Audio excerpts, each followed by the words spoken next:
decidí diversificar un poco el contenido para ofrecerles análisis o reseñas literarias de las historias que me gusten.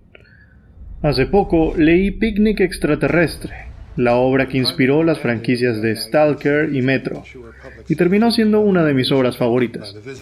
La novela fue escrita por los hermanos Boris y Arkady Strugatsky, y publicada en 1972 en la revista Aurora, dentro de lo que era entonces Leningrado. El siguiente resumen sirve para que quienes hayan leído la novela puedan refrescar la información. Si no la han leído, deberían hacerlo para que no se les arruine la novela. De hecho, la novela es muy fácil de leer, y la tensión que hay en ella no se hace esperar. No es una novela redundante en lo absoluto, y los personajes tienen personalidades distintivas e interesantes que los hace fáciles de recordar y de seguir. Después del resumen, haremos un análisis, y para terminar revisaremos algunos de los paralelismos y puntos de inspiración que la novela tiene con Stalker. Si ya leíste la novela o quieres saltarte el resumen, puedes ir al minuto de video que aparece en pantalla. Los extraterrestres visitaron la Tierra hace 12 años. Algunos de los que vieron el acontecimiento murieron al instante. Otros vieron una luz, y luego oyeron lo que parecía un relámpago fortísimo, tan fuerte que quedaron ciegos. Otros quedaron sordos, y a otros les cayó una extraña plaga. Ojo que dije visitación, porque eso fue, una visita. No se quedaron, no hablaron con nadie, ni nadie los vio. Lo que pasó fue que vinieron a 6 lugares distintos, surgió todo ese caos, y se fueron con la misma premura con la que llegaron. Uno de los lugares afectados estaba en un pequeño pueblo canadiense llamado Harmont. Las zonas no eran nada especial a simple vista, porque no se trataba de cráteres, ni tampoco de escenarios radioactivos, aunque alguna propiedad extraña tendría el aire, según los científicos. No, lo que diferenciaba estas zonas de cualquier otro sitio son los acontecimientos inexplicables que ocurrían dentro. Cada zona era como un triángulo de las Bermudas. Eran lugares de donde la gente rara vez volvía. Lugares donde la realidad se portaba de forma distinta. Había una gelatina que podía carcomer tu cuerpo, o una misteriosa corriente de viento podía alzarte por los aires para despedazar tus carnes, o un fuego abrasador invisible podía hervirte espontáneamente. Y otras veces, la tierra te tragaba para que nadie te volviera a encontrar. Sin embargo, los visitantes también nos dejaron algunos regalitos que el gobierno corrió a estudiar. Objetos con propiedades especiales que los científicos han pasado algunas décadas estudiando, como los vacíos. Objetos extraños que consisten en 2 círculos de metal que dejan un espacio vacío entre sí, como si fueran una especie de imanes, solo que entre ellos no existe nada. De ahí el nombre de vacíos. Los científicos del Instituto Internacional de Culturas Extraterrestres estaban muy interesados en estos artefactos. Creen que estudiarlos nos permitirá acelerar nuestro nivel tecnológico, y algunos que nos llevará a un periodo de prosperidad sin precedentes. Algunos, como Kirill Panov. En el capítulo 1 nos encontramos con Kirill, perdiendo sus fuerzas después de una larga jornada laboral, investigando un vacío con su asistente Redrick, de 23 años, quien está apático y solo quiere irse a beber. Él es un stalker. Así se les llama a los que se atreven a ir a la zona para buscar los regalitos de los visitantes. Esta profesión lo mandó a la cárcel ya anteriormente. El capitán Quarterblood, quien había atrapado a Red, ahora estaba muy contento de ver cómo el joven le había dado un nuevo rumbo a su vida, y Redrick actuaba como un niñito apenado frente a él, haciéndole un teatro para que lo dejara en paz cada vez que se lo cruzaba. Ahora Red llevaba 2 años en libertad trabajando para Kirill. y para este punto ya no podía aguantar la cara de perro enfermo que traía el científico, quien no lograba descifrar el artefacto. Fue entonces cuando le habló de un vacío lleno que vio en la zona en una de sus escaramuzas. La perspectiva de ver una variación del que parece ser el mismo tipo de artefacto lo animó, así que pautaron un viaje a la zona con el permiso del instituto para que Red no tuviera problemas. Atravesaron la zona en un vehículo volador al que llaman chanclo, por su forma de zapato. Sortearon una anomalía a la que llaman claro de mosquitos o graviconcentrado, la cual, si te toca, no dejará ni tus huesos. Entonces llegan a un garaje, donde se encuentra el vacío lleno, y Red vio algo que no estaba ahí antes.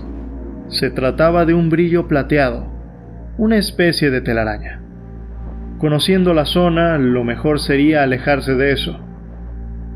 Red lanza tornillos para ver que no hayan peligros invisibles en el suelo, y se baja con Kirill a cargar el vacío lleno, ya que pesa más que un muerto. Se posicionan para cargarlo entre los dos, pero a Red casi se le sale el alma del cuerpo. Parece que Kirill no pudo acostumbrarse a la oscuridad por la prisa de Red, y tropezó con la telaraña. Red quiso gritarle, pero no le dio tiempo. Antes de volver al chanclo, le revisó la espalda, pero no tenía nada. Parece que esta vez se habían salvado de las garras de la zona. Al volver y darse una ducha, Kirill le da un jugoso pago a Red, con lo cual el pelirrojo se propone ir al Borcht, un bar que acostumbra frecuentar. Allí se encuentra con sus amigos Richard Noonan y Betún. El primero es regordete y pequeño, y el segundo negro, alto y fuerte. Richard trabaja en el instituto con Red, y Betún hace todo lo opuesto que hace Red. Él se dedica a comprar los artefactos para volver a enterrarlos en la zona, y ahora iba a sermonearles sobre cómo la zona es una creación satánica y las cosas que Red saca son los juguetes del diablo. Noonan, en cambio, tenía que hacerle una propuesta totalmente diferente a Red. Había un tipo buscando uno de los peligros que hay en la zona, la que llaman gelatina de bruja, una especie de ácido altamente peligroso que el instituto tiene prohibido investigar. El contacto que la estaba buscando se hace llamar Ronco y quiere un tarro lleno de él. Red piensa que el trabajo es un disparate, y mientras discuten si deberían avisarle a la policía de aquel tipo, el tabernero llama a Richard para decirle que tiene una llamada. El tabernero se llama Ernest, y se dedica a comprar los regalitos que le traen los stalkers para poder venderlos en el mercado negro. Redrick lo odiaba en secreto. Hacía mucho más dinero que ellos y ni siquiera entraba en la zona. Era un chupasangre, pero le seguía vendiendo. Entonces llegó un chico más joven que Red, un tal Creón que viene de Malta. El muchacho quería que el mejor stalker le ayudara a iniciarse en la profesión. Ernest ya le había hablado de Redrick Schuhart, apodado el pelirrojo. Total, era otro más que le podía vender los regalitos. Sí, Creón el maltés era joven, tanto que no parecía que se hubiera afeitado nunca, ni que hubiera besado a una chica todavía. Pero ahí estaba el bueno de Ernest, enviándolo a que lo entrenaran para caminar en el infierno. Red no quería hacerse responsable de eso. No lo iba a hacer. Finalmente, Noonan volvió. Resulta que alguien había muerto. Un nombre cualquiera que Redrick no conocía. Alguien murió. ¿Y qué? Pero cuando vio la expresión de espanto de Richard, el chasquido de la telaraña plateada invadió su cabeza. De repente, ya no oía bien. Red toma el dinero que le dieron hoy en el trabajo y se lo muestra al maltés desesperadamente. Le pregunta que cuánto dinero necesita, que tiene que irse a Malta y no volver nunca a Harmont ni a ninguna otra zona. Red no recuerda lo que pasó después, pero ahora estaba delante de Ernest. «Vete a casa, anda», me aconseja el amigo Ernie. «Te has pasado bebiendo. Kirill ha muerto». «¿Qué Kirill? ¿El tiñoso?» «Tiñosa tu puta madre. Ni con 1000 como tú harían un Kirill, maldita rata de cloaca, cerdo vendido, que comercias con la muerte, que nos compras por 4 lochas. ¿Quieres que te destroce esta mierda de local ahora mismo?» Otra laguna en la memoria después, y el pelirrojo estaba golpeado en el baño, con sangre en los puños. Hasta aquí. Ernest se iba a enterar. Red se sacó un regalito, un pica pica, algo que ocasionaba un sangrado en la nariz y pánico en aquellos que estuvieran cerca. Lo apretó 2 veces y lo lanzó a la escupidera. Huyó del bar, dejando tras de sí perros ladrando y un caos que no dejaría a Ernest llenar su local por un tiempo. Redrick caminaba de regreso a su casa, borracho y lamentándose por la pérdida de Kirill, cuando llegó Guta, su novia, a darle la noticia de que tendrían una hija, y ella quería tenerla a pesar de lo que le decía su madre, que los hijos de los Stalkers nacían malditos y no podría tener una vida con alguien como él. Pero Guta quería tener al bebé con Red. En ese momento, Redrick solo pudo reír de un pensamiento absurdo que tuvo. Una vida se va y otra nos llega. En el segundo capítulo, Redrick tiene 28 años y se había metido a la zona con el viejo Barbridge, apodado el Buitre. Estaban en un cementerio. El viejo se había tropezado con la gelatina de bruja y, para colmo, aparecieron los reflectores de unas patrullas para buscarlos. También se veía una figura oscura caminando en la distancia. Se estaba tropezando con unas cruces hasta perderse en la lejanía, caminando encorvado. El buitre estaba tirado en el suelo, y no paraba de hablar de sus piernas, que seguramente se habían disuelto de la rodilla para abajo. Ya parecían de goma. Hablaba de sus hijos y de que Red tenía que sacarlo de ahí, y si lo hacía, él le diría dónde estaba la bola dorada, el artefacto que, según las malas lenguas, podía conceder cualquier deseo. El buitre le había pedido a la zona que le diera 2 hijos sanos y normales, y así se los dio. La hija era extremadamente bonita, y el hijo estaba estudiando Derecho. Ya le podría agradecer a los Stalkers que murieron acompañándolo a la zona anteriormente, a los que utilizó como si fueran detectores de minas. Muchos ya lo habían amenazado con que si se enteraban de que volvía solo de la zona, lo iban a buscar y le harían daño. Al final, los reflectores cedieron. Los policías le temían mucho a la zona, tanto que no se bajaban de sus patrullas. Red subió al buitre a su auto y se fueron. Tenían preparada una historia sobre cómo se estaban devolviendo de un penoso día de pesca, pero con las piernas tullidas del buitre, esa excusa se había estropeado. Fue entonces cuando se encontraron con una alcabala saliendo de la zona, en la distancia. Red escondió el auto para pensar, y se le pasó la idea de matar a Barbridge a golpes con un puñal que tenía escondido. Pero cuando el viejo se dio cuenta, empezó a suplicar y a hablar del dichoso mapa hacia la bola dorada. Al final Red cedió. Si los detenían, Barbridge solo diría que estaban pescando con dinamita.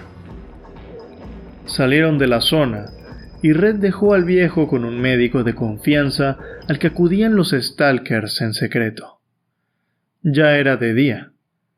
Volvió a casa, se bañó, reunió los regalitos que había sacado, comió y se dispuso a salir. Su hija Titi lo bombardeaba con anécdotas sobre sus amigos y vecinos y el tiempo que pasaban en el parquecito que Red había hecho para ellos en el patio de la residencia. Era una forma de alentar a los demás de llevarse bien con su hija, quien estaba llena de pelo dorado y tenía los ojos negros. Los demás la trataban sorprendentemente bien, por ahora. Red salió de casa y fue a una cafetería. Noonan venía a ofrecerle trabajo de vuelta en el instituto, pero Red no estaba interesado en trabajar con nadie que no fuera Kirill, quien le había dejado un maletín con unas letras en cirílico, donde ahora guardaba los artefactos. Richard le pidió que lo pensara y ofreció verse con él en el Borcht más tarde.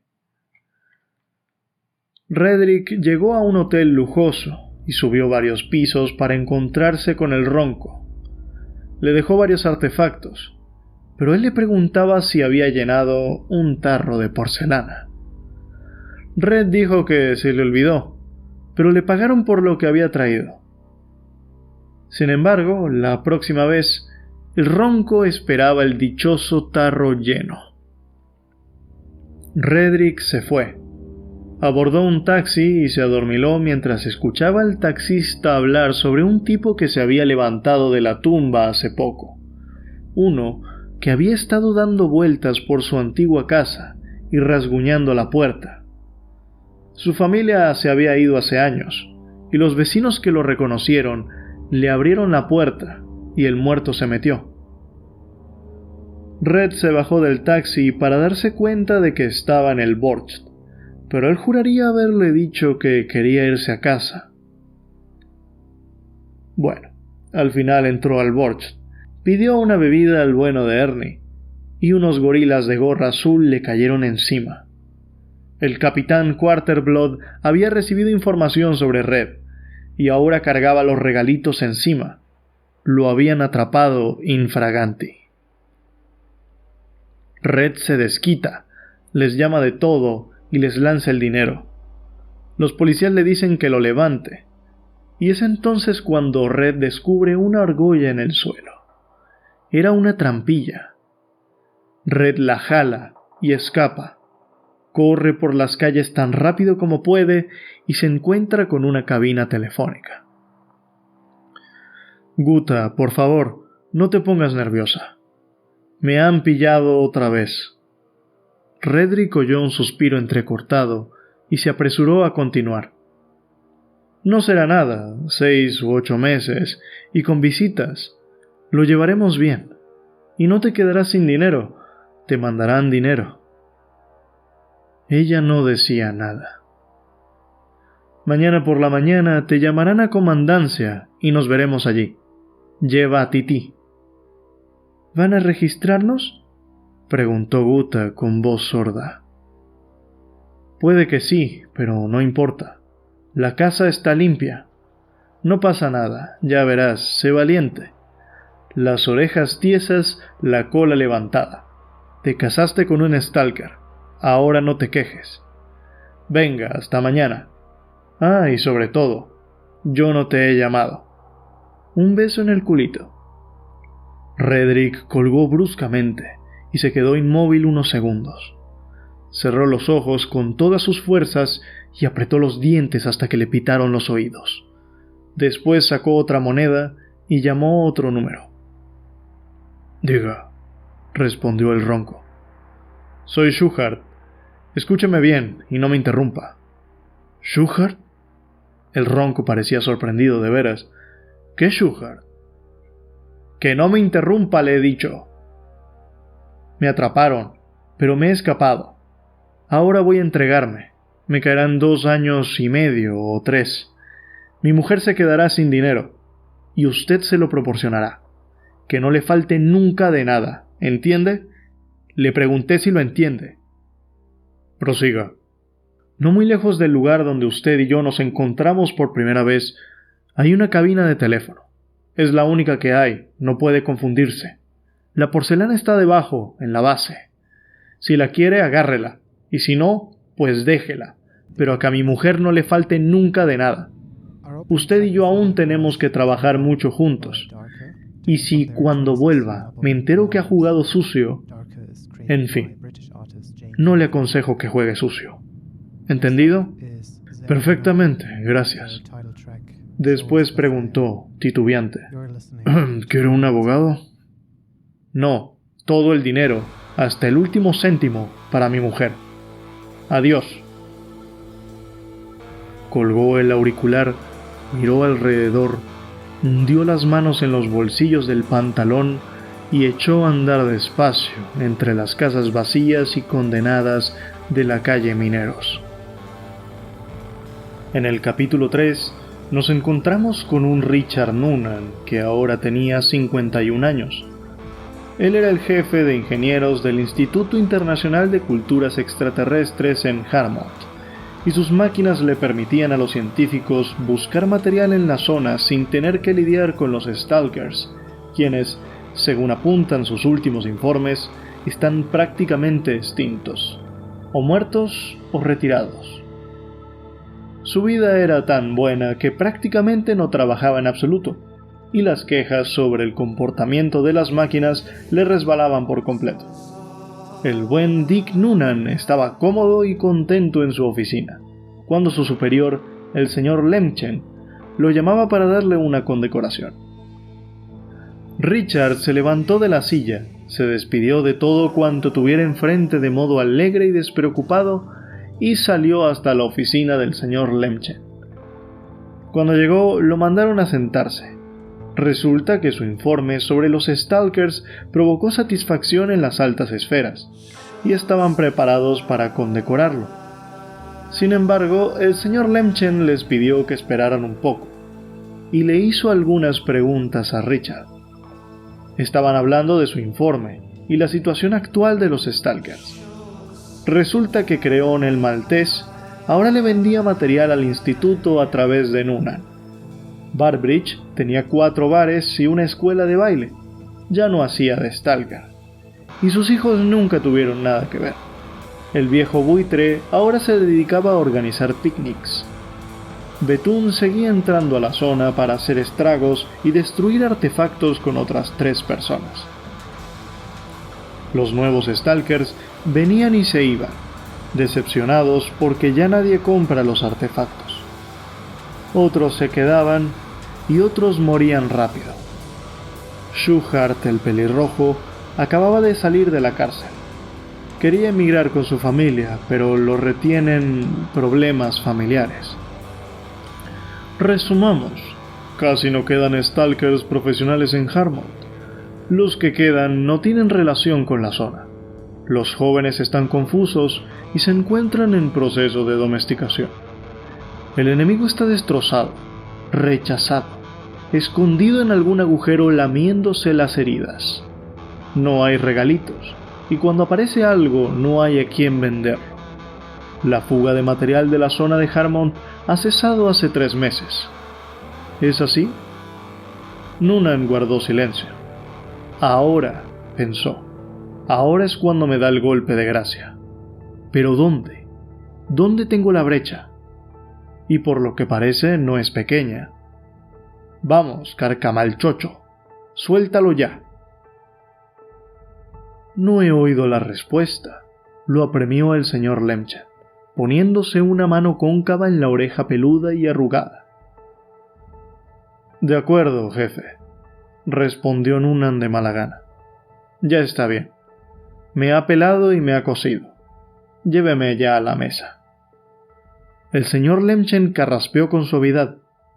Ni siquiera tiene nada que decirme, protestó con una amargura inesperada. Se queda pasmado como un bobo delante de su superior. Pero imagínese cómo me quedé yo cuando anteayer... Se interrumpió de repente. Se levantó y atravesó el despacho en dirección a la caja de caudales. En definitiva, durante los últimos 2 meses, solo según datos que tenemos nosotros, el enemigo ha conseguido más de 6.000 unidades de material de las distintas zonas. Se detuvo junto a la caja de caudales, le acarició la superficie tintada y se volvió de golpe hacia Noonan. «No se haga ilusiones», bramó. «Llevan las huellas dactilares de Barbridge, las huellas dactilares del maltés, las huellas dactilares de Ben Alevi, el narizota, el cual ni siquiera ha considerado necesario mencionar, las huellas dactilares de Geresh, el gangoso, y Kmig, el enano. ¿Así es como domestica a los jóvenes? Pulseras, agujas, escarabajos blancos, y encima esos ojos de cangrejo, esos sonajeros de puta, esas servilletas de cascabel que no tenemos ni idea de qué son. Maldita sea toda esa basura. De nuevo se interrumpió, regresó al sillón, volvió a unir las yemas de los dedos y le preguntó muy educadamente: ¿Qué opina de todo esto, Richard? Noonan se sacó un pañuelo del bolsillo y se lo pasó por el cuello y la nuca. No opino nada, respondió con toda sinceridad. Perdone, jefe, pero ahora estoy un poco... Deme un respiro. ¿Burbridge? Límpiese el culo con mi hoja de servicio si quiere. Pero Burbridge no tiene ninguna relación con la zona. Sé qué hace a cada paso que da. Organiza juergas y picnics en los lagos. Gana muchísimo dinero. Simplemente no necesita... Discúlpeme, seguro que estoy diciendo tonterías, pero le garantizo que no he perdido la vista a Burbridge desde que salió del hospital. No quiero entretenerlo más, concluyó el señor Lemcha. Le doy una semana para que me dé una explicación de cómo llega el material de su zona a las manos de Burbridge y de toda esa gentuza. Adiós. Richard Noonan se despidió del señor Lemcha y salió de la oficina mientras se limpiaba el chorro de sudor que le bajaba por el cuello. No entendía cómo había pasado, qué se le había escapado. Alguien iba a pagar por esto. Se montó en su automóvil y recordó que no se encendía con llaves, sino con la pila eterna que llevaba en el bolsillo. Entre la lluvia avistó su burdel. Se bajó del vehículo y fue a ver a su administrador, Zarpazas Katyusha, quien se veía una fea postilla con un espejito. Se supone que mañana tendría que pagar los impuestos, pero Katyusha no parecía estar muy preocupado por los impuestos. Al ver a Noonan, Zarpazas Katyusha pegó un brinco, dejó caer el espejito y cerró la puerta como se lo pidió su jefe. Él era de pies planos y piernas cortas, y traía una montaña de pelo grande que lo hacía ver mucho más alto que Noonan. Le decían Zarpazas por los monstruosos nudillos entre grises y rojos que le salían del vello de las manos, y lo de Katyusha se lo había inventado él, convencido de que era el nombre tradicional que se atribuían los antiguos zares mongoles, pero realmente se llamaba Rafael. Noonan le preguntó por los artefactos que les habían llegado, y Zarpazas sacó una caja llena de lágrimas negras y una pulsera. Al ver que era tan poco, Noonan se desquitó con él, golpeándolo repetidamente y tratando de acertarle a la espinilla de su nariz, preguntándole si estaba jugando a dos bandos, que de dónde había sacado el buitre sus artefactos, que lo iba a meter a la cárcel a pudrirse, que iba a lamentar haber nacido.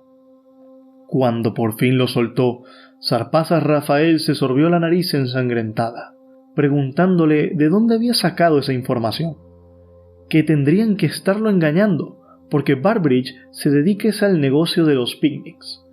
Los únicos que entran a la zona son los jóvenes, y casi nunca vuelven. Así las cosas, Noonan le pregunta sobre esos picnics de Burbridge. A esos picnics van cascos azules, militares de la comandancia, turistas y algunos harmonteses, sobre todo jóvenes. Aquellos picnics se hacen más o menos cerca de la zona, así que los turistas tratan de ver un poco hacia ella. También llevaban a las chicas y cada quien se divertía como quería, con tiendas de campaña, comida y música. Aquellas fiestas duraban varios días, y a veces hasta una semana. Noonan pensó que, en tales condiciones, sería imposible seguirle la pista al buitre por siempre, ni aunque uno se dedicara de lleno a eso. Resulta que a los picnics también iban Alevi, Smig y el maltés. le llamaban la escuela del domingo. Noonan se levantó y le dijo a Zarpazas que encuentre a quien le da los regalitos al buitre y ofrécele un 20% más de lo que les ofrece él. Entendido, jefe. Zarpazas también se levantó y se quedó bien tieso, con la lealtad escrita en la cara sucia. «Y deja ya de sobar a las chicas, animal», tronó Noonan de súbito, y se marchó. Un pensamiento desolador asaltaba la mente de Noonan. Todo era inútil, todo era en vano. Madre mía, pensó, a fin de cuentas, nada de lo que hagamos servirá. Es imposible parar esto, hacerlo desaparecer. No hay dique que pueda contener este caudal, pensó con pavor. No es que trabajemos mal, no es que sean más listos que nosotros. Simplemente el mundo es así. El hombre es así. Si no hubieran venido los visitantes, sería por otra cosa. Los cerdos siempre acaban revolcándose en el barro. El Borch estaba bien iluminado, y abundaban en él olores deliciosos. Ahora el local lo atendía la mujer de Ernest. Los borrachos ya no iban para allá. Los stalkers fueron sustituidos por el personal del instituto, y hasta los militares más veteranos disfrutaban de esa taberna tan estupenda. Bethune decía que aquel lugar se había vuelto indigno, carente de felicidad, y Shughar seguramente asomó la cara, frunció el ceño y se largó. Noonan vio sentado al doctor Valentine Pillman. Le preguntó si podía sentarse y se pusieron a charlar. Pillman era una eminencia en la comunidad científica y era una de las figuras principales del instituto. Noonan quería saber qué opinaba de la visitación, qué nos trajo y qué significará para el futuro. El doctor Pillman dijo que no le gustaba especular, pero si tenía que hacerlo, le gustaría atenerse a las opiniones que tienen los cenólogos. Se trata de una pseudociencia cuyo campo de estudio es un híbrido artificial entre la ciencia ficción y la lógica formal. Su metodología se basa en la aceptación de una falacia, la asunción de que la psicología humana puede aplicarse a una inteligencia extraterrestre. Mire, imagínese un picnic. ¿Cómo dice?, preguntó Noonan sobresaltado. Un picnic. Imagínese un bosque, un camino, un prado. Un carro recorre el camino hasta el prado, y un grupo de jóvenes se apea con botellas, cestas de comida, chicas, radios, cámaras de foto y de video. Encienden una hoguera y montan tiendas, ponen música, y por la mañana se marchan. Los animales, los pájaros y los insectos que se han pasado la noche observando, aterrorizados, salen de sus guaridas. ¿Y qué ven? Un charco de lubricante en la hierba, gasolina derramada, cerillas usadas tiradas por ahí, filtros de aceite, trozos de tela, bombillas fundidas, una llave inglesa que se le ha caído a alguien.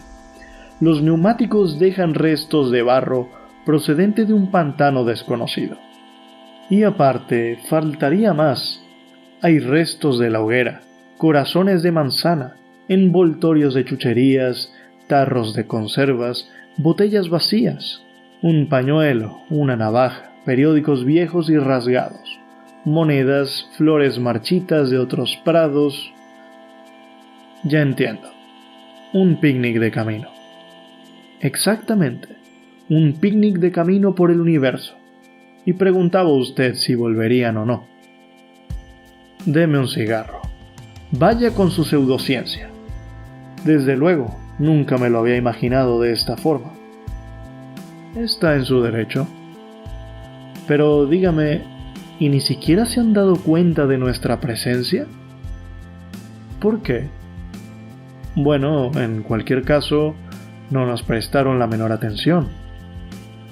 Mire, yo en su lugar no me ofendería, le aconsejó Valentine. Noonan dio una calada al cigarro, tosió y lo tiró. Da igual. No puede ser. Váyanse al infierno ustedes los científicos. ¿Por qué sienten semejante desprecio por la humanidad? Nunca pierden la ocasión de humillarla. Pero no se preocupe, lo consoló Valentine, afable. Lo del picnic es solo una hipótesis mía. Ni siquiera llega a hipótesis. Es más bien una impresión, una estampa. Los llamados enólogos serios intentan ofrecer variantes más sólidas y más complacientes con el amor propio de la humanidad. Por ejemplo, que no existió la visitación, que todavía está por llegar. Una inteligencia superior lanzó a la Tierra contenedores con objetos de su cultura, a la espera de que los estudiemos, demos un salto tecnológico y encontremos la manera de enviarles una señal de respuesta. Lo cual significará que estamos realmente preparados para el contacto. ¿Qué le parece esta hipótesis? Hombre, ¿dónde va a parar?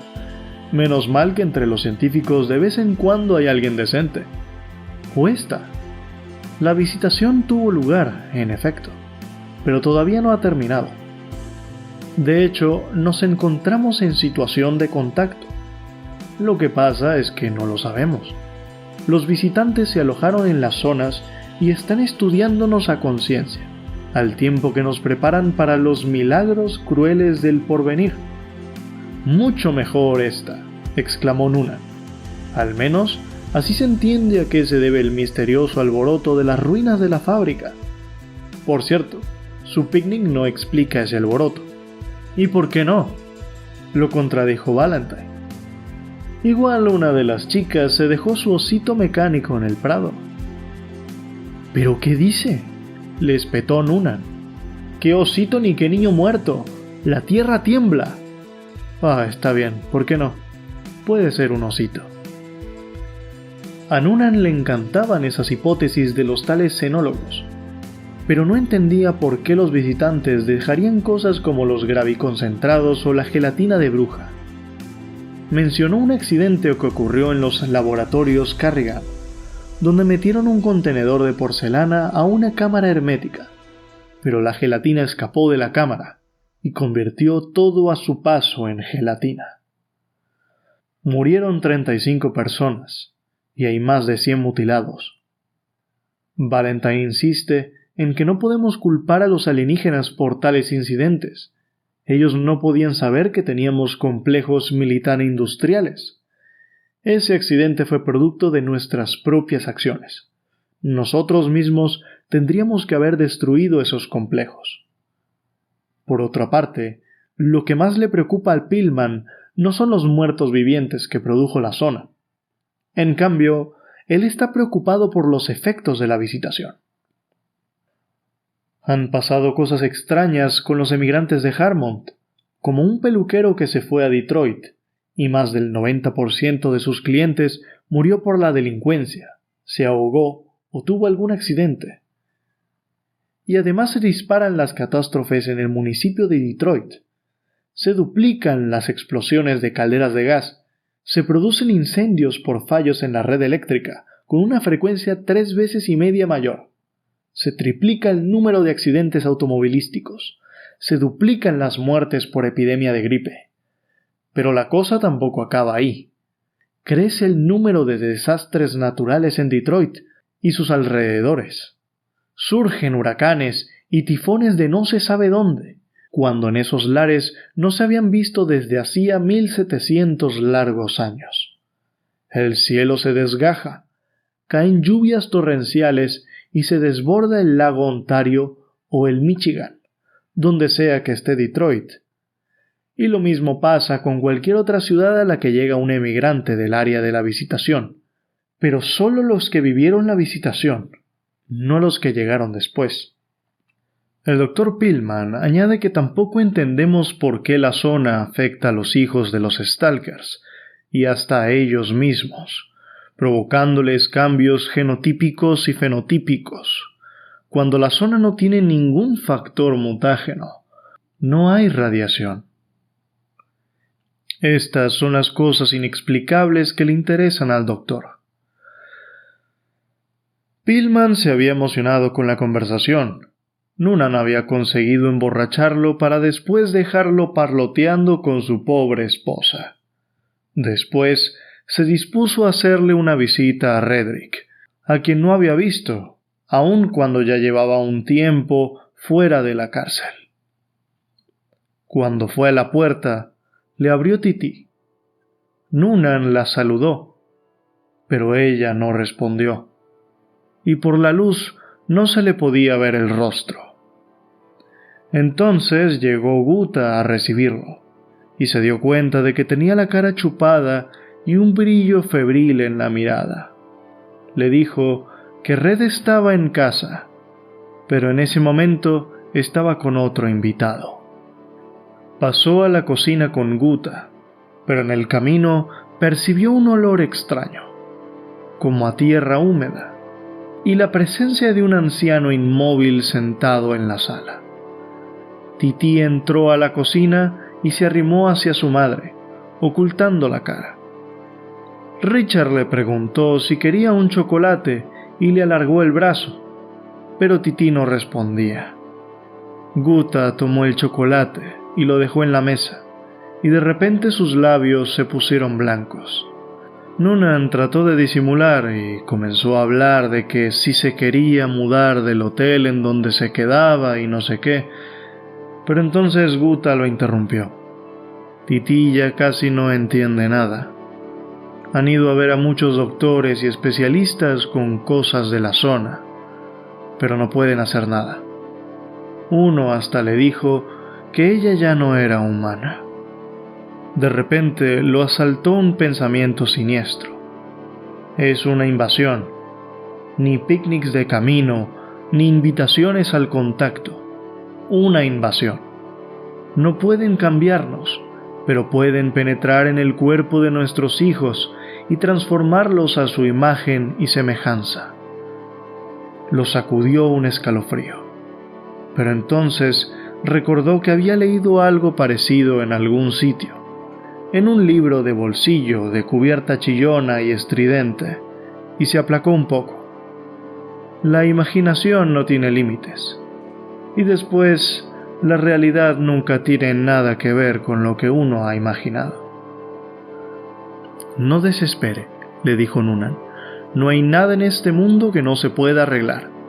Créame, Guta. Tengo muchos contactos. Haré todo lo que esté en mi mano. En ese momento se creía todo lo que le decía. Hizo memoria de nombres, clínicas y ciudades, y hasta le pareció haber oído de casos semejantes ocurridos en otros sitios que por lo visto habían terminado bien. Solo necesitaba saber dónde habían ocurrido y de qué médico se trataba. Pero de repente se acordó de por qué estaba ahí. Se acordó del señor Lemchen. Se acordó de por qué había trabado amistad con Guta, y ya no tuvo ganas de pensar en nada más. De modo que desterró todos los pensamientos relacionados con el asunto. Se acomodó en la silla, se relajó y esperó a que le sirvieran la bebida. De repente se oyeron unos pasos. Era Redrick, y estaba echando al buitre de la casa a gritos. Luego de cerrar la puerta, fue a saludar a Richard. Le llamaba hermano y le presentó a su padre. Pronto iban a comer todos juntos la cena, pero primero iban a beber un poco. Red le sirvió un trago a Noonan, otro a Shuhar padre y otro para él mismo, como si todo estuviera estupendamente, como si el muerto pudiera tomar y estuviera entendiéndolo todo. Noonan se dejó llevar por aquel juego lastimero. Resulta que un personal del instituto había tratado de llevarse al muerto. Redrick los dejó pasar sin saber que se lo iban a llevar, y cuando trataron de llevarse al viejo arrastrándolo por los pies, Redrick los sacó a golpes a la calle. Redrick preguntó si ya habían comenzado a estudiar la gelatina de bruja, y cuando Noonan le contó sobre el accidente de los laboratorios Carrigan, Red respondió: «Les está bien empleado a esos parásitos. Por mí que se mueran todos». Se bebieron el vaso entero. Redrick miró a su padre y de nuevo le tembló la cara. Alargó una mano y le acercó más la bebida a los dedos contraídos que se abrieron de repente y volvieron a cerrarse en torno al vaso. Entonces apareció Tití y con un gesto extrañamente infantil fue a apoyar la cabeza en el hombro de su abuelo. En el cuarto capítulo vemos a Redrick acompañado por Arthur Barbridge buscando la bola dorada. Al final Barbridge le había dado el mapa que le prometió y le pagaría mucho dinero por llevarle aquel regalito, pero no se esperaba que Red se llevara consigo a su querido hijo, recién graduado como abogado. El chico le había suplicado que lo llevara con él, que muchos otros se lo habían propuesto, pero no aceptó. Red era el bueno. Redrick pensaba en lo que tendría que hacer, en que Arthur no se llevaría ninguna parte del pago por el regalito al final del viaje. Recordó a Dina, con quien se había acostado varias veces, pero siempre terminaba en decepción. No podía entenderlo. Era tan despampanante que parecía que uno tuviera que pasarse la vida loco por ella. Pero en realidad estaba tan vacía. Era un fraude, una muñeca muerta, y no una mujer.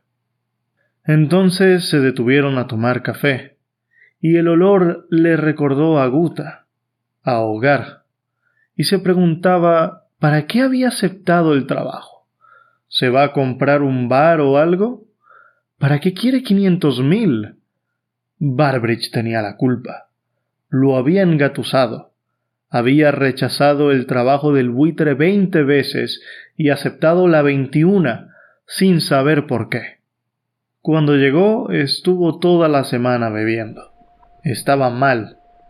Y de repente llega él, con el mapa, preguntando que si quería verlo.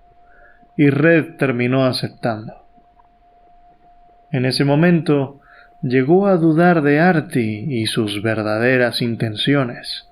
A lo mejor era un espía de Barbridge y todo. Pero cuando le preguntó para qué quería la bola dorada y para qué traía el arma si en la zona no había nadie, el chico dijo, apenado, que quería devolverle las piernas a su padre. Y el arma era por si le pasaba lo mismo o algo peor que él. Solo traía una bala. Red se la quitó y pensó en lo poco que se parecían padre e hijo. El dúo fue avanzando, sorteando los peligros con los restos de los Stalkers que habían muerto. Red pensó que él no tenía que compadecerse de nadie, y mucho menos de Artie. La elección era sencilla, Tití o él. Y salvaría a Tití. Entonces Red percibió una corriente de aire extraña. ¿El sol estaba abrazando con más fuerza? No.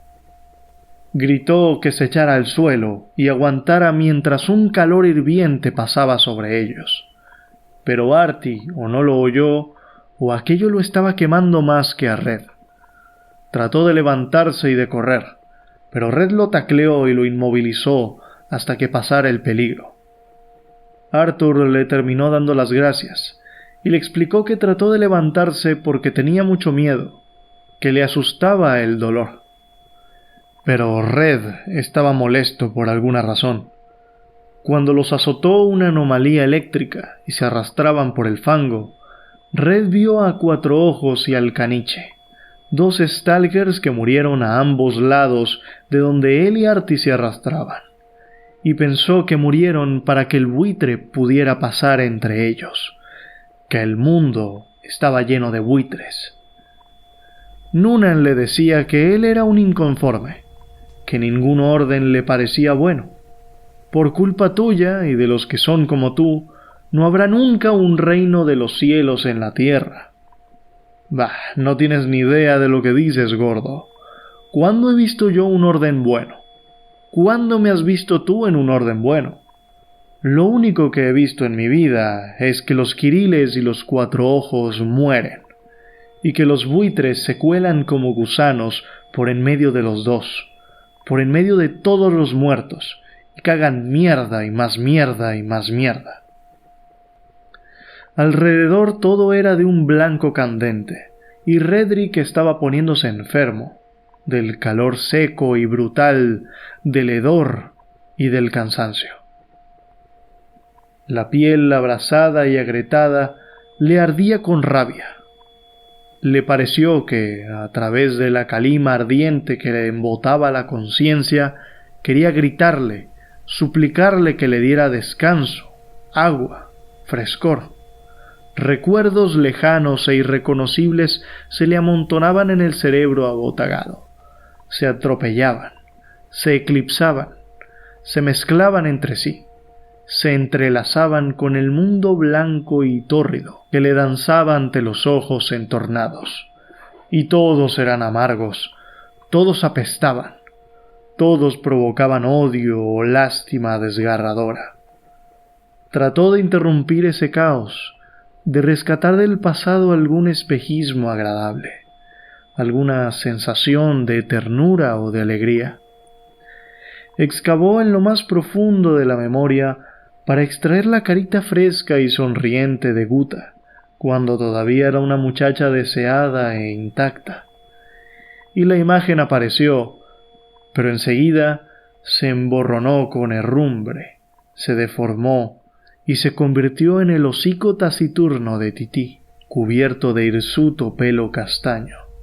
Trató de recordar a Kirill, a aquel santo, sus movimientos rápidos y seguros, su risa, su voz, sus promesas de lugares y épocas hermosos y desconocidos.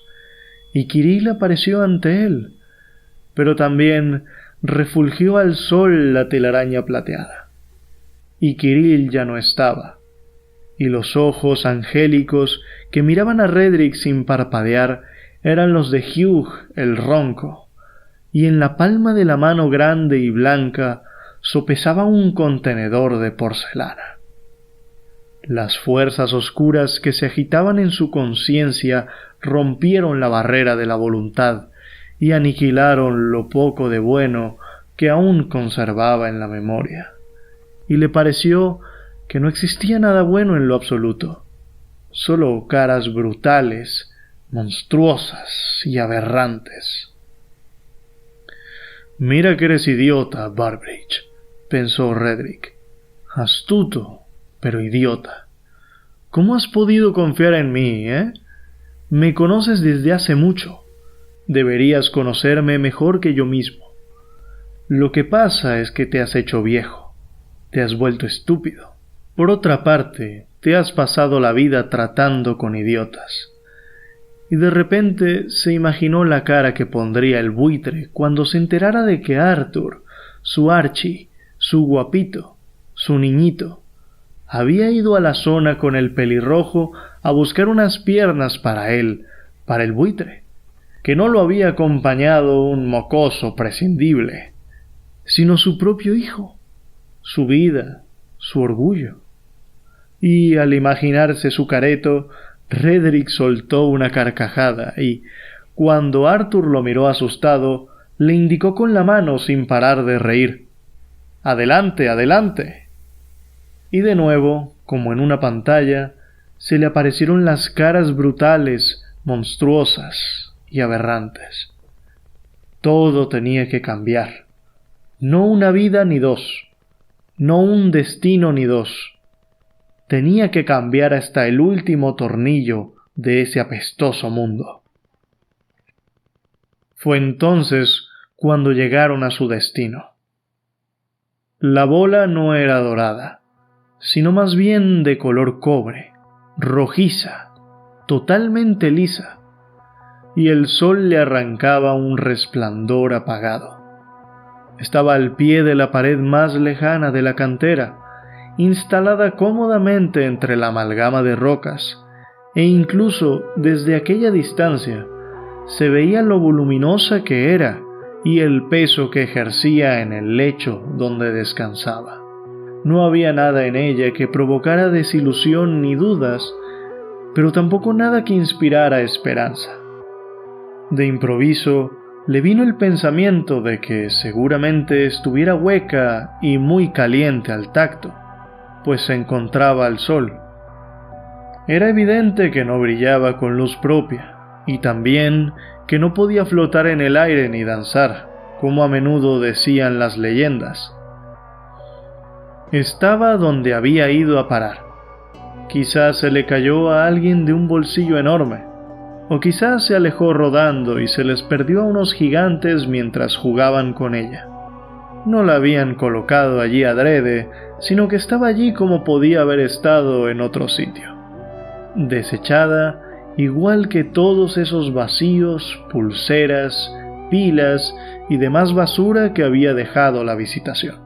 Pero al mismo tiempo tenía algo, y cuanto más la contemplaba Redrick, más sentía que mirarla era agradable, que tenía ganas de acercarse a ella, de tocarla, acariciarla, y se le coló el extraño pensamiento de que estaría muy bien sentarse a su lado y, aún mejor, apoyar la espalda en ella, recostar la cabeza, cerrar los ojos, reflexionar, recordar y tal vez dormir un momentito, descansar.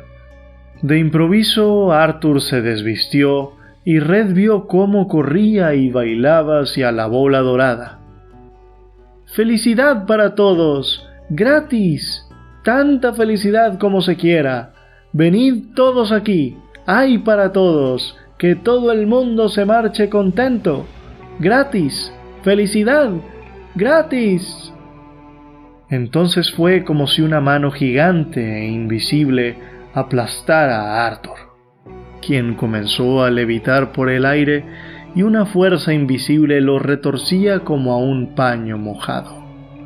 Era la picadora de carne, así que Red tenía que esperar a que hiciera su trabajo hasta que pasara, para poder ir a pedir su deseo. Y en tanto, Red se sentó a esperar, a pensar en su deseo. Pensó en que podía haber conseguido otro trabajo, como quería Quarterblood, pero ¿para qué?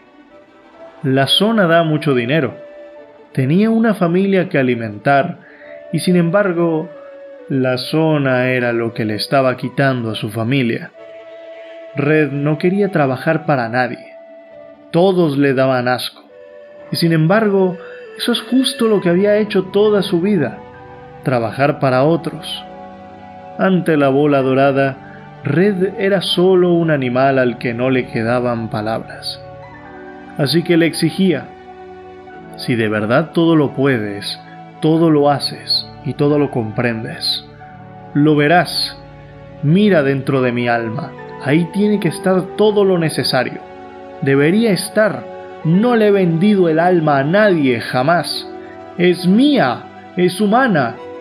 Saca de mí lo que deseo, porque no puede ser que yo desee el mal. A la mierda todo. No se me ocurre nada más que sus palabras. Felicidad para todos, gratis, y que todo el mundo se marche contento.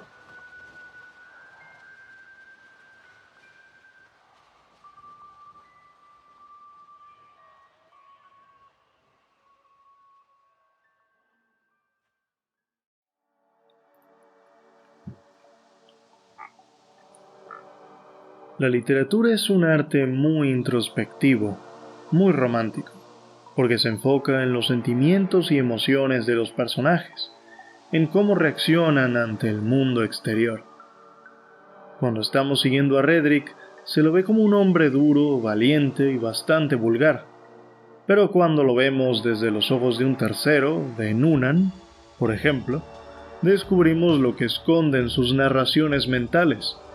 Vemos cómo le tiembla la cara cuando ve a su padre y a su hija trastornados por la zona, pero principalmente trastornados por sus propias decisiones. Creo que la literatura ofrece una dimensión muy distinta a las demás artes cuando la leemos. Todavía recuerdo cuando leía historias en Wattpad y fanfiction.net, y hasta cuando yo mismo escribía algún mal cuento. uno se da cuenta de si el autor sabe escribir o no. Uno sabe si el autor está tratando de construir una escena cinematográfica como si escribiera un guión, o si en cambio el autor sabe lo que hace, sabe aprovechar el medio que está usando para comunicar cosas de forma sutil pero impactante. Una parte de la novela que me pareció bastante única fue cuando Redrick trató de golpear a Ernest y comenzó una pelea en el bar. Redrick dice que quería pegarle, pero de repente lo agarraron y él le pegó patadas a alguien. Y luego se calmó y se sentó en el baño, y cuando se ve en el espejo descubre moretones en su cara y sangre en sus manos, porque estaba borracho. Y de hecho justo antes de eso había perdido la memoria por haber bebido tanto, y no recordaba cómo se había sentado frente a Ernest en primer lugar. En la historia se nos dice que lo agarraron y de repente se sentó en el baño, o que apareció frente a Ernest después de tratar de darle su dinero al maltés para que se fuera de Harmont. Son formas sutiles de decirnos lo que pasó.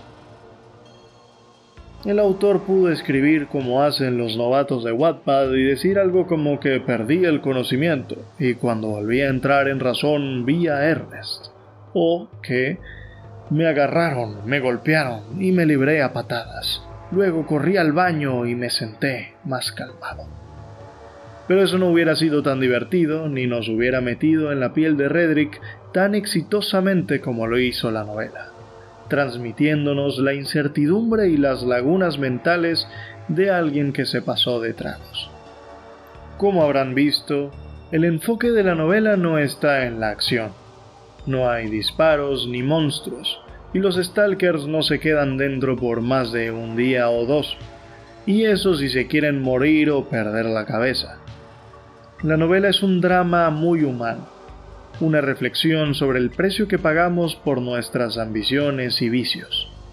Y más adelante veremos las dimensiones políticas, sociales y religiosas que esconde una mirada superficial de esta historia. Pero primero, hablemos de los personajes. Yo creo que Red es un excelente personaje para hablar sobre vicios y ambiciones. La novela deja entender que, hasta donde vimos, siempre tuvo oportunidades para hacer lo que quisiera en la vida. Tenía su trabajo en el instituto, tenía la oportunidad de emigrar a Europa a sus tiernos 23 añitos, con casa, trabajo y todos los gastos pagos. Y si no le interesaba nada de esto, estaba implicado que él podría conseguir trabajo en donde quisiera en todo Harmont. Y sin embargo, su elección fue diferente. Red siempre tuvo dinero para ir todos los días al Borch si quería, por lo menos antes de tener a Tití, porque eso es lo que hacía antes de ir a la zona con Kirill, y eso fue lo que hizo después de volver. Desde el primer capítulo se quejaba de que, si no era Stalker, entonces tendría que empezar a contar el dinero, que no podría ir a un bar todos los días, sino al cine, y solo podría comprarle una pieza de ropa a Guta de vez en cuando. El tipo vive una vida de excesos y despilfarro. Casi todo lo gastaba en beber. Incluso cuando va por la bola dorada, admite que no sabe por qué lo hace. Cuando a Red, en ese momento, lo que le sobra es dinero. Es más probable que lo que Red estaba buscando en la zona todo este tiempo no fuera dinero, sino la aventura, sino una expresión de su eterno inconformismo con el gobierno y con las reglas con las que vive. Pero bueno, ya sé lo que están pensando.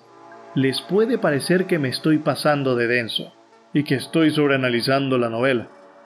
Pero en la historia hay varias instancias donde Redrick hace algún comentario político, como que el crecimiento de Harmont no solo trajo a aspirantes a Stalker de muy corta edad, sino políticos que hacen discursos y campañas. Cuando está escapando del Capitán Quarterblood en el segundo capítulo, la razón de por qué puede escapar por varias calles sin que lo alcancen son unas marchas hippies que le bloquean el paso a la policía. gente a la que Red se refiere con desprecio. Lo que quiero decir es que la novela tiene algunos matices políticos, pero vamos a dejar eso para el final. Siguiendo con Red y sus oportunidades, hasta Quarterblood le ofreció trabajo, y sin embargo, Red también lo rechazó. Los rechazó a todos. Él no quería trabajar en una oficina como cualquiera. No quería usar el metro y volver al final del día para ver un poco de televisión. En fin, no quería trabajos normales. En su lugar, Red añora a Kirill durante el resto de la novela, pero se ve en el primer capítulo que la investigación y los posibles avances tecnológicos que dejen los artefactos no le interesan en lo más mínimo. No, Red estaba aburrido y pensando en beber, cuando Kirill estaba analizando el vacío, y lo primero que se le ocurrió fue mencionarle a uno de los regalitos que vio en la zona: el vacío lleno. Red pensaba en volver a la zona y Kirill se dejó llevar por esa idea. Claro, Red trató de echarse para atrás. Tenía miedo de volver a la cárcel, teniendo a todos los policías y militares vigilándolo. Pero es cierto que lo que le interesa es ser un stalker, no un investigador ni un ayudante de laboratorio. Y esa ambición, ese vicio, fue el fin de Kirill. Y es que Red no tomó suficientes precauciones. No le avisó de la telaraña plateada.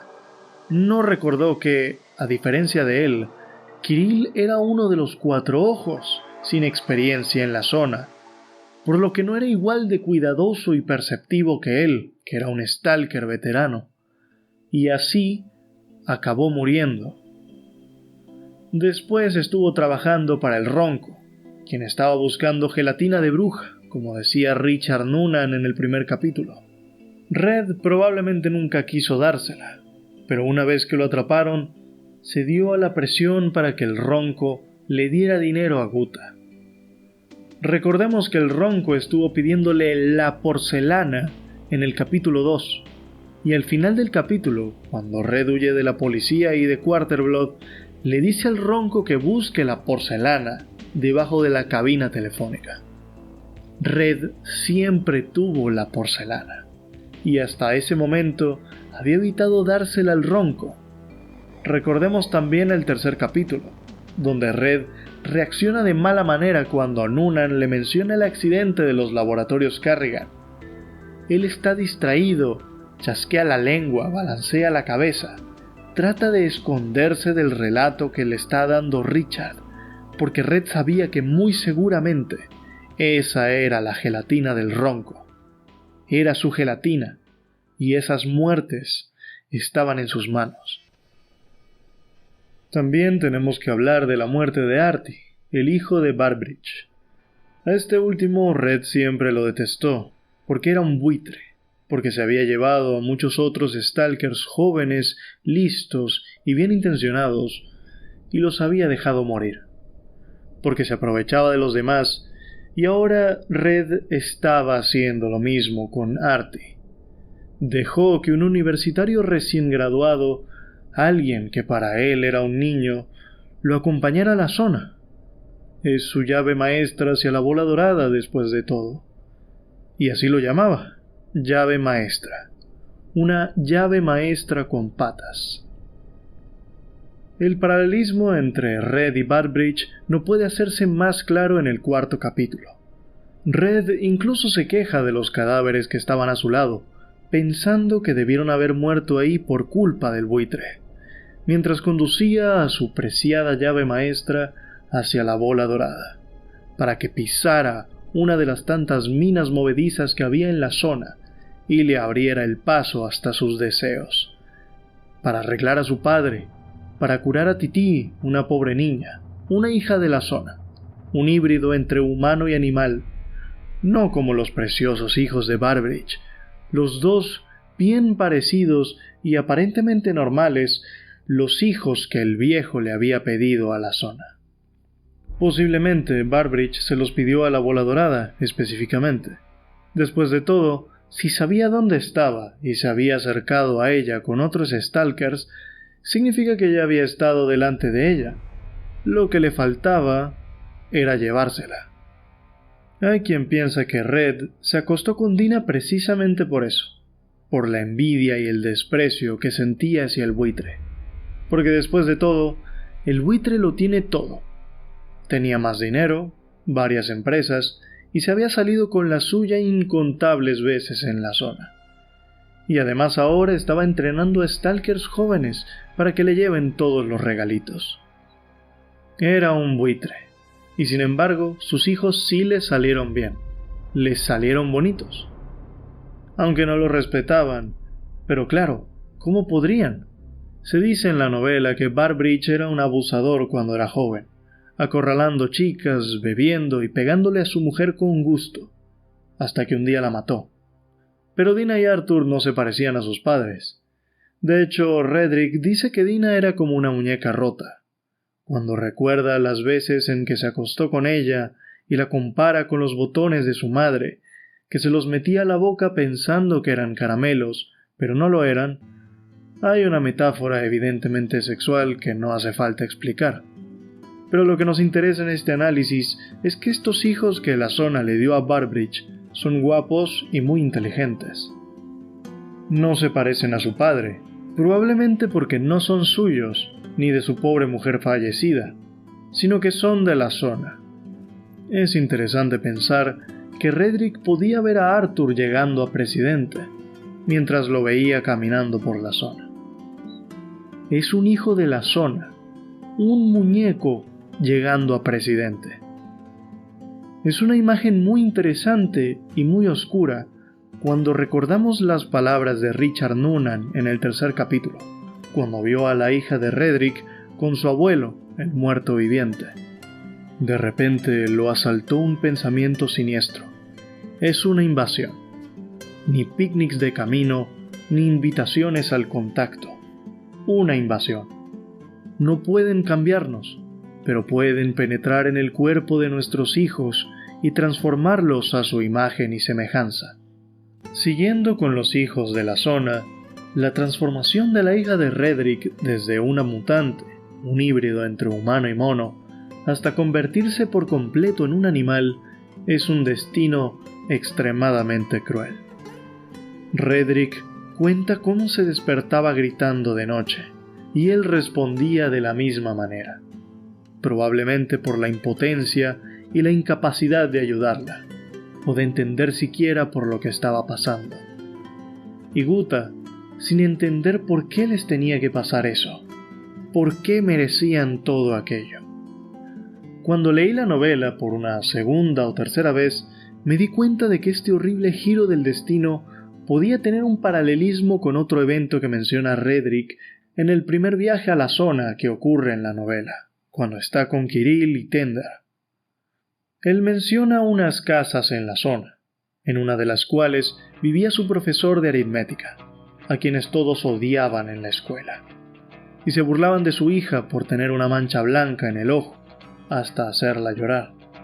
Era una niña marginada, y así mismo terminó su hija. Red trató de evitarlo, por supuesto. Construyó un parque para ella y los niños de la residencia, y por un tiempo le funcionó. Por lo que sabemos, los demás niños trataban bien a Titi. Eran sus amigos, y ella trataba de contarle las aventuras que tenía con ellos cuando su padre llegaba a la casa, pero él aparentemente tampoco tenía mucho tiempo para ella. Pero bueno, la zona no le permitió seguir así impunemente, ya que vimos cómo Titi terminó por convertirse por completo en un animal. Aunque Titi no era la única hija de Stalker que acababa así. Todos los demás acabaron deformes también, pero no convertidos en animales, no desposeídos de razón.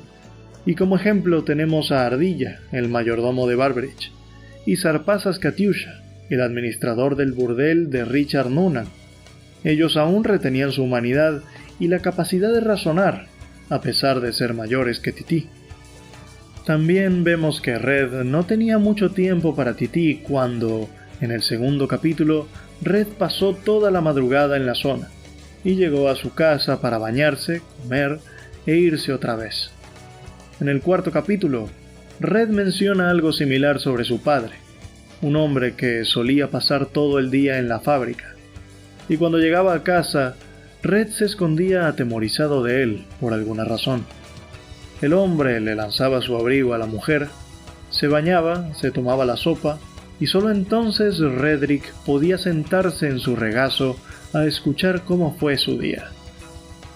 Quizá fue por esta relativa frialdad que, al levantarse de la tumba, su padre casi no se movía. Recordemos que en el segundo capítulo se menciona otro muerto viviente, uno que daba vueltas y arañaba la puerta de su antigua casa, y seguramente era la misma figura que Redrick había visto al principio del capítulo 2, esa figura que se movía de forma antinatural. Este muerto se mueve mucho más que el padre de Redrick, aunque por lo que sabemos tampoco habla. Entonces, ¿por qué unos se mueven y otros no? ¿Por qué el padre de Redrick está tan quieto que solo puede moverse con suma lentitud? Quizá estén reflejando algún aspecto de su vida pasada. El trabajo de fábrica es monótono y, como dice Redrick, te deja maloliente, tanto que el padre se daba una ducha muy larga al llegar. Entonces quizá está reflejando cómo perdió su vida trabajando en la fábrica. Recordando cómo se ve en la novela el trabajo de oficina y el de fábrica, el trabajo de la clase media, o en general el trabajo donde tienes un patrón, es posible que haya un paralelismo entre Red y su padre también. Ambos ocupaban su vida en un trabajo peligroso que les tomaba casi todo el día y toda la vida, para mantener a sus familias, y sin embargo nunca podían disfrutar de ellas, y así acababan amargados. Seguramente este trauma de la infancia, de tener sumo cuidado a la hora de abordar a su padre, de no poderle hablar y hasta esconderse hasta que estuviera a la mitad de la cena, es probablemente la razón de por qué Red detesta tanto ese tipo de trabajos. Y sin embargo, acabó en una situación similar con su propia familia, donde podían encarcelarlo en cualquier momento por traficar con la basura de los visitantes, si no es que moría en la zona de alguna forma horrible. Antes de pasar a los mensajes políticos y apocalípticos que tiene la novela, quiero resaltar que muy probablemente Richard Noonan siempre fue un traidor, un agente doble para alguna organización gubernamental a la que le rinde cuentas a través del señor Lemchen. Es muy sospechoso que en el capítulo 2 Noonan le dijera a Red que se pasara por el Borch en la tarde, y que Red terminara allí cuando quería irse a casa. El taxista dijo que él le pidió ir al Borch, y eso puede ser cierto, porque Red estaba muy adormilado y la situación de los Barbridge debió afectarle. Quizás sí quería ahogar esa miseria en alcohol, como hace siempre. Pero antes de bajar, le dice al taxista que él le había pedido que lo llevara a casa. Y el taxista le dice que no, que le pidió que lo llevara al Borch. Esta discrepancia puede ser por lo que mencioné, o quizá Richard Noonan le pagó al taxista para que lo hiciera. Porque poco después, el capitán Quarterblood emboscó a Redrick en el bar. Richard no solo estaba tratando de descubrir los planes de Barbridge a través de Red en el tercer capítulo, ni en el segundo al hacer que la policía le quite los regalitos a Redrick, sino también en el primer capítulo, cuando le habló de un trabajo turbio que le ofreció el ronco para conseguir la gelatina de bruja. Probablemente quería usar a Redrick para incriminarlos a los dos y obtener sus preciadas condecoraciones, que él mismo decía que le gustaban tanto, que lo alaben. Y bueno, llegó el momento que todos estaban esperando. Hablemos del deseo de Redrick. En principio hay dos vertientes. O se cumplió o no se cumplió. En el cuarto capítulo, antes de pedirle a la bola dorada que vea lo que más desea en su interior, Redrick se lamenta de su vida, porque no encontró ningún momento de felicidad que lo pudiera animar a hacer su deseo. Toda su vida estuvo siguiendo órdenes, trabajando para alguien, sin tener control sobre su destino. Así es como se veía a sí mismo en ese momento. Guta y Noonan le habían dicho que había bondad en él, que Red realmente era un buen tipo, pero sus acciones en ese día le estaban mostrando lo contrario, y ahora no paraba de maldecir sin saber a quién. Alguien tenía que pagar por lo que estaba pasando, pero Red no podía encontrar a esa persona, al culpable de lo que le pasó a Artie, porque era él mismo. En el último párrafo de la novela, le pide a la esfera que saque de él su deseo, porque no puede ser que desee el mal. Y claro, desea felicidad gratuita para todos, quizá en un intento por redimirse, por hacer que el sacrificio valga la pena. Está tratando de separarse de Barbridge, de no hacer un deseo egoísta. Y entonces le grita un deseo muy sencillo y noble por donde se le mire. Solo que la bola dorada no concede los deseos que le pedimos, sino que los saca de nuestras entrañas. Si Redrick deseaba redimirse, si lo que quería era que ese monolito encontrase bondad en él, ese justamente podía ser el deseo que acabó cumpliendo la bola dorada. O a lo mejor realmente sí deseaba la felicidad y la paz mundial, y eso fue lo que le cumplió la bola. O no les importamos a los alienígenas y la bola cumple deseos torcidos como los hijos farsantes y vacíos de Barbridge y hubo un picnic extraterrestre en nuestro mundo, o todo esto realmente es un intento de que nos comuniquemos con ellos, y el deseo de Redrick va a lograr la paz mundial, el avance científico, la felicidad perpetua y una visita formal y amistosa de los alienígenas. O en cambio, Redrick murió ahí mismo, repitiendo su deseo hasta que la picadora de carne volvió a activarse, redimido solo en su propia mente como resultado de su deseo. En todo caso, este final donde Arthur se sacrifica ante la bola dorada se conecta con la primera frase que hay en el libro, una cita de Robert Penn Warren. El bien hay que hacerlo a partir del mal, porque no se puede hacer a partir de nada más. Con respecto a la dimensión política, la verdad es que yo ya había escuchado algunas cosas antes de leer la novela, como que era propaganda comunista porque red significa rojo en inglés, o que la zona era una metáfora sobre el mundo capitalista, que ofrece tesoros que solo nos corrompen. Cuando leí la novela por primera vez, la verdad es que lo primero que se me ocurrió es que la novela tenía un mensaje ecológico, dada la metáfora sobre el picnic extraterrestre, donde los seres inteligentes hacen lo mismo que los humanos, que se van a hacer un picnic, ensucian con su basura un sitio donde abundan los animales y ocasionan mutaciones y contaminación. Pero entonces quise ahondar. Quería saber por qué la gente veía un mensaje comunista en una novela que parece hablar de cosas más macro, más anchas, que una ideología política. Porque al fin y al cabo, los mensajes políticos que uno podría ver son muy superficiales, como el desprecio que Redrick tiene por los políticos y sus partidos, y por los hippies y los manifestantes. Honestamente, mi primera reacción fue rechazar las afirmaciones de que había un mensaje pro-comunista. Y de hecho, todavía rechazo la idea de que Redrick se llama Red porque su nombre significa rojo y por lo tanto es un comunista. Porque Redrick no es un ejemplo de buen comunista.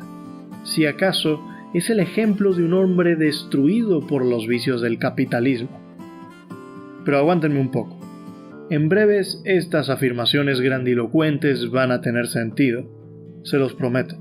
Hay una reseña escrita por Michael Andre Riusi que explica que no solo es que las zonas y sus artefactos puedan ser comparados con la música rock, la pintura de labios o los blue jeans y otras cosas que son representativas del capitalismo, sino que se puede comparar a la zona de Harmont en particular con el muro de Berlín. Resulta que cuando Alemania estaba dividida en oriental y occidental durante la Guerra Fría, el muro de Berlín separaba a los alemanes del mundo capitalista de los alemanes del mundo comunista. y en ese contexto habían unos contrabandistas del lado comunista que sacaban cosas del mundo capitalista hacia su mitad de Alemania, vendiendo desde periódicos hasta ropa, radios y películas. En la novela se construye un muro para aislar a la zona del resto de Harmont, y el reseñador apunta que, basándose en las pistas que deja la novela, la zona debe estar al oeste de Harmont, y entre la zona y el resto de Harmont está el instituto, resguardándola. Siguiendo con la metáfora, Redrick saca de la zona unas pulseras que se mueven sin parar, lágrimas negras que la gente empieza a usar como si fuera joyería, y están las pilas eternas que se utilizan para encender autos. Redrick saca baratijas y objetos útiles, pero también saca la gelatina de bruja, una sustancia peligrosa que nadie debería sacar de ahí, como bien dice la novela. En la novela, la invasión de los alienígenas no es con guerras y armas láser, sino con los regalitos y con los hijos de los Stalkers siendo afectados por la zona. Se sabe que, en la novela, la zona atrae sobre todo a jóvenes, a personas sin familia, como dice el agente de migración que trata de convencer a Redrick para que se vaya. Pillman dice que la zona afecta no solo a los hijos de los Stalkers, sino también a los mismos Stalkers de modo fenotípico y genotípico, a nivel físico, exterior, y a nivel genético. Y quiero recordarles lo que dijimos más arriba, que se deja entender que Artie pudo ser presidente, él, que es un hijo de la zona, un muñeco, un farsante. Así pues, la invasión es suave, no es tan directa, como dice el reseñador, semejante al contrabando de los productos occidentales en la virtuosa sociedad comunista del bloque soviético, para poder corromperlos. Vale la pena apuntar que uno de los personajes más inocentes que hay en la novela es Betún, un fanático religioso que quiere devolver las cosas a la zona y enterrarlas o destruirlas ahí. Él es uno de los personajes más virtuosos de la novela, aunque claro, sigue siendo un borracho. Al final de la novela, Betún se va a África, lejos de las tentaciones. No termina muerto, no se dice que él lleve desastres naturales consigo, y para los estándares de esta historia, ese es un final bastante pacífico. Recordemos que la Unión Soviética tenía varios aliados en África, donde todavía hoy persisten países que enseñan símbolos comunistas en sus banderas. Ya que hablamos de Betún, vale la pena mencionarles que en la reseña también se señalan alegorías bíblicas, como una referencia que Betún hace al libro del Apocalipsis cuando habla del caballo bayo y el jinete que ya tenía el pie en el estribo, cuando está en el bar con Redrick y Richard, hablando sobre el reciente viaje que Redrick hizo a la zona. En la novela están las referencias a las plagas, como los que quedaron ciegos por la visitación, o los que contrajeron la peste, o los emigrantes de Harmont que llevaban desgracia a cualquier lado donde llegaban, así como la resurrección de los muertos, o el milagro demoníaco que hizo la bola dorada en los hijos de Burbridge. El reseñador va tan lejos como para comparar a Burbridge con el falso profeta, y a la bola dorada con el ídolo que mata a todo el que no se le adore, como se dice en Apocalipsis, capítulo 13. La invasión silenciosa es representada por la bola dorada, que en realidad tiene un color cobrizo, como un huevo, simultáneamente matándonos y haciendo personas nuevas a la imagen que desee, unos bendecidos con belleza y otros primitivos y animalísticos. Todo gracias a los sacrificios que le ofrecen Stalkers como Red o Burbridge. Si tomamos todo esto, ¿qué conclusión nos queda? Que Picnic Extraterrestre es una obra que presagia la corrupción de la sociedad y el fin del mundo por culpa del capitalismo. Los visitantes no nos dejaron señales en el cielo, no vimos naves ni extraterrestres bajando de él, sino que sus rastros salen de la tierra y de sus infiernos, y así la novela manifiesta un mensaje claramente anticapitalista en una época donde los reformistas de la URSS estaban destruyendo el viejo orden. Arkady y Boris no eran anticomunistas ni disidentes. Los problemas que tuvieron con el comité de censura de la URSS era por lo vulgar que era la novela, por las borracheras que se representaban y porque había un hombre casado engañando a su mujer, no porque fuera ideológicamente problemática. Pero bueno, ya estuvo bien. Yo quiero dar un paso atrás. Lo que el reseñador toma por alegorías me parece muy correcto, excepto porque no me parecen alegorías, sino quizá puntos de inspiración, porque al final el corazón de la novela está en la conversación entre el Dr. Valentin Pillman y Richard Noonan en el renovado Borst. Ellos hablan en contra de la guerra, hablan sobre qué significa tener inteligencia y cómo una hormiga como la humanidad podría comunicarse con seres que tienen inteligencia superior. Las críticas al capitalismo y las referencias bíblicas que uno puede encontrar no quieren decir que la novela esconda una historia subalterna donde lo único que hay que entender es que el capitalismo degenera las sociedades moralmente virtuosas, porque este puede ser parte del mensaje, pero no es el todo. Después de todo, nadie sabe quiénes son los visitantes, ni de dónde vienen, pero todos saben de dónde vienen esos productos capitalistas que se trafican al otro lado del muro de Berlín, porque están marcados con marcas y distintivos. Uno puede saber a qué multinacional los fabricó, así que los peligros incomprensibles que produce la zona son comprensibles para los soviéticos. Quien critica el capitalismo debe saber por qué la Coca-Cola o la música rock corrompen a la sociedad, o si no, se estaría comparando a sí mismo con un supersticioso, con un animal primitivo, con una hormiga que no entiende las maquinaciones de un ser de inteligencia superior. Estoy seguro de que el tren de razonamiento para introducir esas referencias no es ese. Y por lo tanto no podemos ensuciar la novela con que es una simple historia sobre la corrupción del capitalismo. Esto es, al fin y al cabo, una historia de ciencia ficción que utiliza una invasión alienígena incomprensible para hablar sobre el precio de la ambición desmedida y de los vicios, que son cosas muy razonables e ideológicamente neutrales, porque muchas de las cosas que ocurren en la novela, a los personajes que seguimos, son producto de sus propias decisiones, y no de un gobierno tiránico, o de los propios extraterrestres.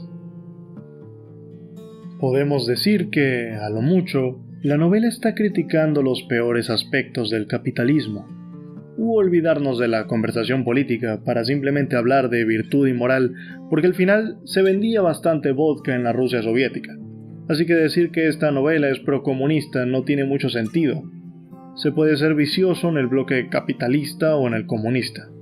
Y la URSS tenía sus oficinistas, igual que el mundo capitalista.